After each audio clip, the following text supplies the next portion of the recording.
Hello and welcome to Thinkermaker. I'm Dr. Parag Shah. I've been working in the front line of hospitals in the fight against COVID. I'm a member of the British Society for Immunology and I have no links with pharmaceutical companies. The last several episodes have been covering risks and ethics of all the different types of vaccines. And now we're going to combine all that information to help guide which might be the right vaccine strategy for you. This is more about risk management, choosing between this risk or that risk. And that depends on who you are. Whichever way, there will be a risk. The media only gives us half the story. Death rate. But to only consider one side is disastrous risk management. When there's a chance of death, even a small chance, it makes the odds of any alternative look good, even unknown odds of the alternative, such as long-term effects of vaccines. Now, what about the other half? The risk of surviving. Sounds funny to call it risk.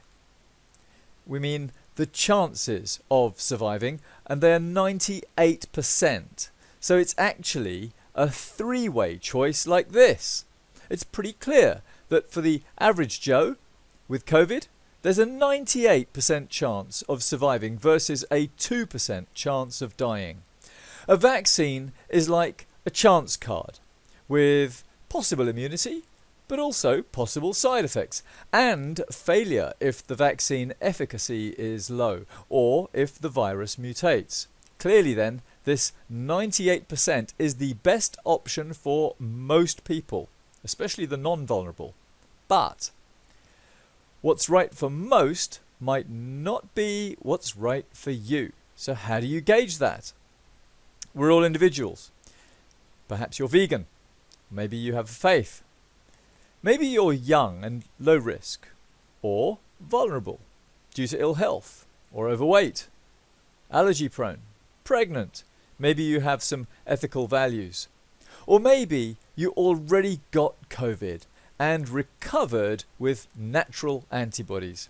When deciding on vaccination, all of this matters, along with your attitude to risk. Everyone has a different risk profile. Some take obvious risks like these ones over here. But the risk of this diet is so much less obvious, slower, leading to a heart attack.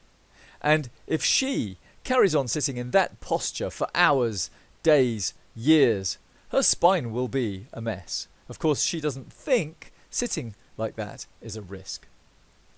If you've been watching this whole series, you will by now appreciate that there are risks and unknowns with vaccines, especially with the newer methods in the long term.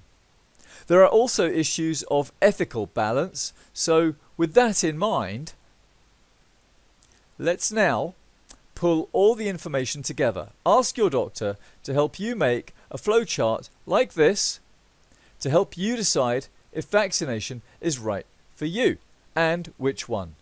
I'm not suggesting you use this flowchart, but let me run through an example. We start at the top left.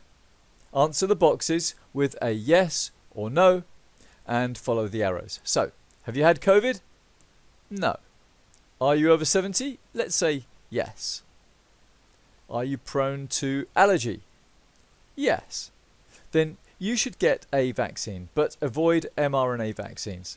Now, which one? Do you have these ethical values? Any of them? Oh yes, vegan. Right, so then these vaccines are suitable for you, but avoid the mRNA one with the star because you came through that black box. The right thing to do varies depending on who you are.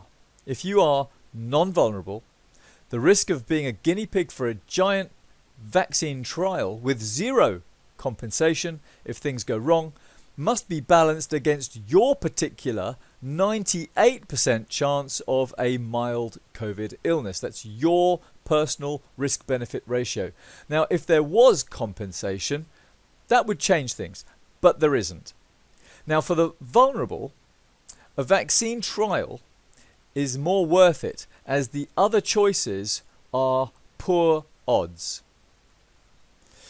And this is where astute risk management comes in. If you're likely to be a vulnerable group, such as overweight or with serious underlying ill health, heart, lungs, kidney, diabetes, and others, or if you're very elderly, those are the vulnerable groups, it might well be worth being a guinea pig. For the majority who'll recover fully with natural immunity, no. I leave you to study this table, which compares leading vaccine brands by efficacy and also their ethical angles. Note that if a vaccine has an efficacy of 70%, that means it fails to protect 30%. In contrast, 98% of people get only mild illness and then full immunity to the strain. Think about that. A virus with around a 98% survival is like a thief in your neighbourhood who fails to steal from the 98% of homes which are locked. Now, in that picture, would you put your life savings into a bank with a 30% chance of going bust? That bank is therefore 70% safe versus your home being 98% safe if you lock it. So that bank is a really stupid risk management choice. And it's like trusting a vaccine with a 30% chance of not protecting you. That's the 70% efficacy. In contrast, survival immunity odds are virtually 100%. If you survive, you're going to get immunity. There is no reason to think otherwise. So, this risk or that risk. You just need someone to give you the courage and the know-how to reckon you're not vulnerable. Of course, there are exceptions, but in democratic society, wholesale policy is geared for the majority. In the history of humanity, since when did the 98% stop living because the 2% are having a rough time? That's not how humanity does well.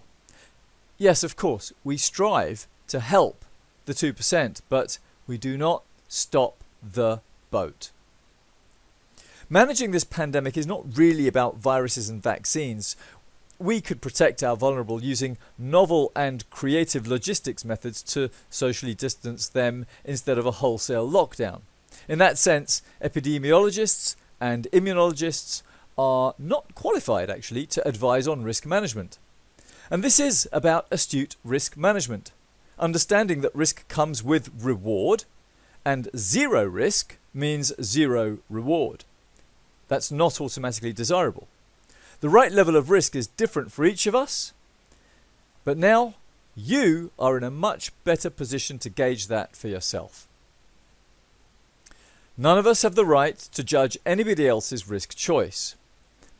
One can make moral arguments for the non-vulnerable, the majority, to not take a vaccine so that there is more available for the vulnerable or for poorer countries. There's a moral argument to save taxpayers' money. Only buy jabs for the vulnerable. There's a moral argument that only the vulnerable who don't care for their health should carry vaccine passports. But actually, we don't want anyone to carry vaccine passports, do we? Just say no. Thank you for watching, and please like and share the series if you found it helpful, and do subscribe for more thought-provoking videos.